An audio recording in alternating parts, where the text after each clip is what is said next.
Chapter 12, Information Management. Just like all previous chapters, you should have read this chapter first in your textbook and then review this PowerPoint presentation. The learning objectives. Describe the purpose of data collection and reporting. Identify the data that should be collected within the organization. Identify the data that should be collected for outside organizations. Describe the purpose and process for publishing an internal health and safety report, and describe the use of the internet as a health and safety information source. Introduction. To have a successful health and safety program, you must be able to have data to back up the information. You just can't say, hey, we got a good health and safety program and everything's working fine if you can't back it up with data. And that data must be retrievable in a format that is compatible with its intended use. So what that means is that it must be a way for everybody to review it, and also must be available so that you could send it to any organization you wish to send that to. And then you should publish an annual safety report so that all levels of the organization, from the new firefighter to the fire chief, can see where you're at. And this chapter is based on Life Safety Initiatives 7 and 8. And a review is Life Safety Initiative 7 is to create a national research agenda and data collection system that relates to the initiatives.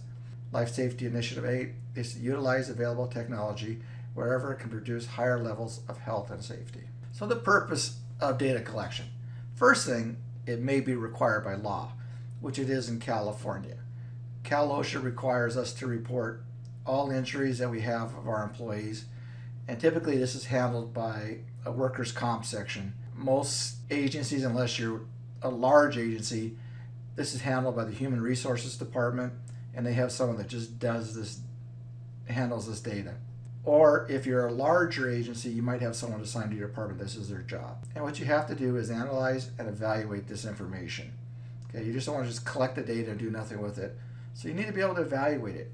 Are we starting to have a higher number of back injuries? Well, then we need to find out why we are. There must be a reason. If all of a sudden this year we start having a higher number of back injuries, we're doing something different, and we need to make sure that we try to solve that.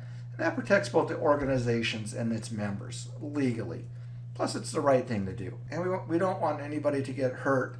And so we want to prevent that as much as possible. And there is premiums which have an effect on our budgets. If you have more people hurt, they're off. You have to replace them on a daily basis, and that increases your overtime budget.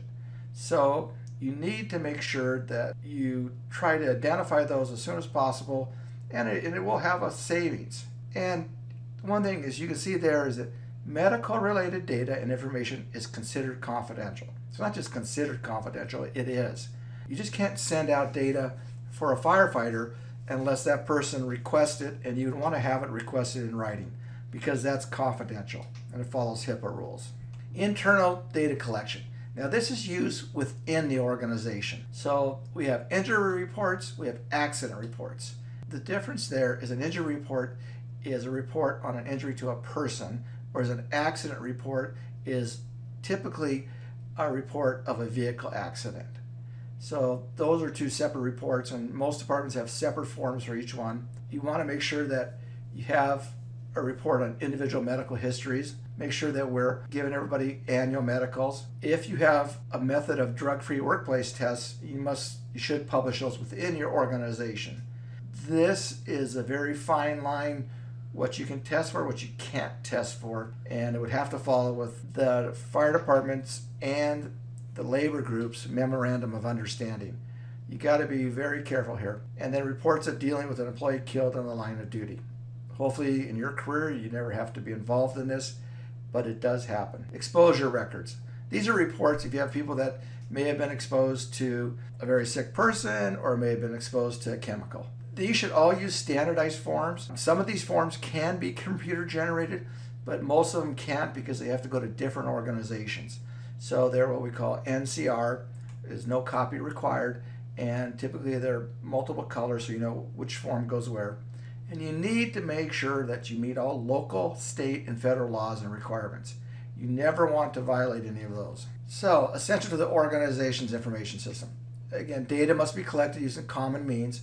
Everybody must have a method, and they must all know the same method. We don't want different methods out there. Data must be stored so that it's easily retrievable. We need to be able to get this data And typically we have to find it sometimes at a later date, someone's requesting this data. And then we should always analyze it and put it in a useful format. We discussed that already. Here's an example of a standardized form. This example is from Florida, and it's an exposure report. Now, this report is a department report. Also, there is a form that you can fill out yourself that you can join that documents all the fires that you go to, and it really isn't covered by the department. It's covered by yourself, and I recommended that most personnel do it. When I was using it, it cost $20 a year, but it produced a yearly report of all my exposures to fires, to chemicals, that kind of thing, so that if you do get sick, you have documentation. And here's an example of an accident injury form, and again, each department would be different. Some of them, you can see here that the top part's to be filled out by the injured party, and the bottom part's to be filled out by the supervisor. All these reports have to have a supervisor document it. If for some reason that the injured party can't fill it out, typically the supervisor has to fill it out within 24 hours. An OSHA form.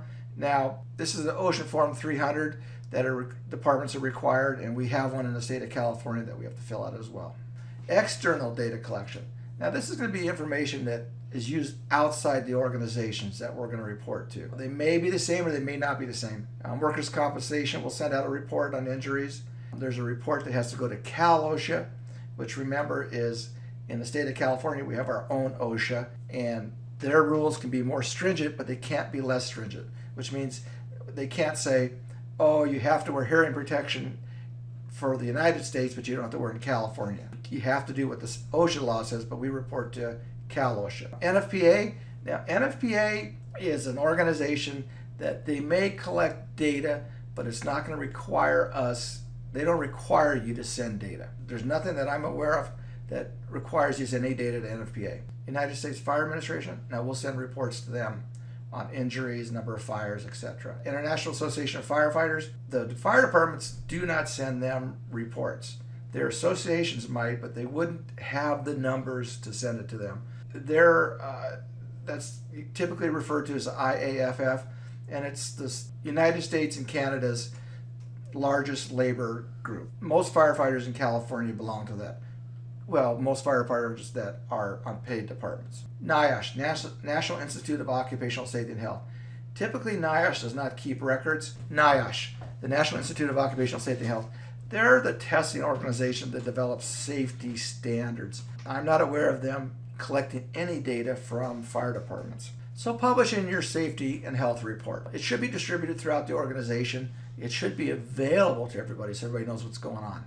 And again, it gives you a general state of the organization in terms of safety and health. Accomplishments, improvements, and benchmarks should be shown there. Goals and objectives for the next reporting period. So you'd say, okay, for the year 2011, we had X number of injuries, and our goal for next year is Y number of injuries. If you can, data analysis with this comparison to national average in similar departments. And again, you want to use similar sized departments. You wouldn't want a department that had 200 stations and 3,000 people comparing their numbers to the department that has one station with maybe 3 people. You want to be kind of like departments. And then summary of compliance with regulations. Are we meeting the regulations that we're supposed to meet? And if not, what's our plan? And here's an example of a time lost by injury report. And you can see that they have all the different injuries. You can kind of see, hey, okay, looks like we're having a lot of foot injuries now. We got a problem, so we need to solve it. Maybe changing footwear, changing something we're doing, whatever it is. You can look at this chart now and say, oh, we got a problem. Accessing health and safety information using the internet. Real important, especially nowadays. We know that everything's over the internet.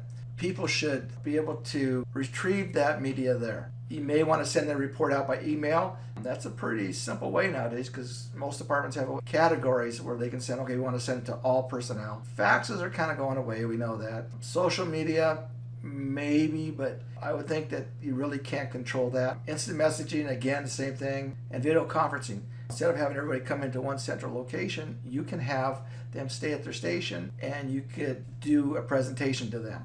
Search engines, you may want stuff available or not. You want people to have access, and you should tell them, hey, here's the safety and health websites. Most people know your emergency service websites and any regulatory agency websites, such as Cal OSHA. So summary, data should be collected, organized, and used for valuable feedback. Information should be used to make an annual report, very important. Using computers and the internet can help communicate, and information can be accessed faster and more easily.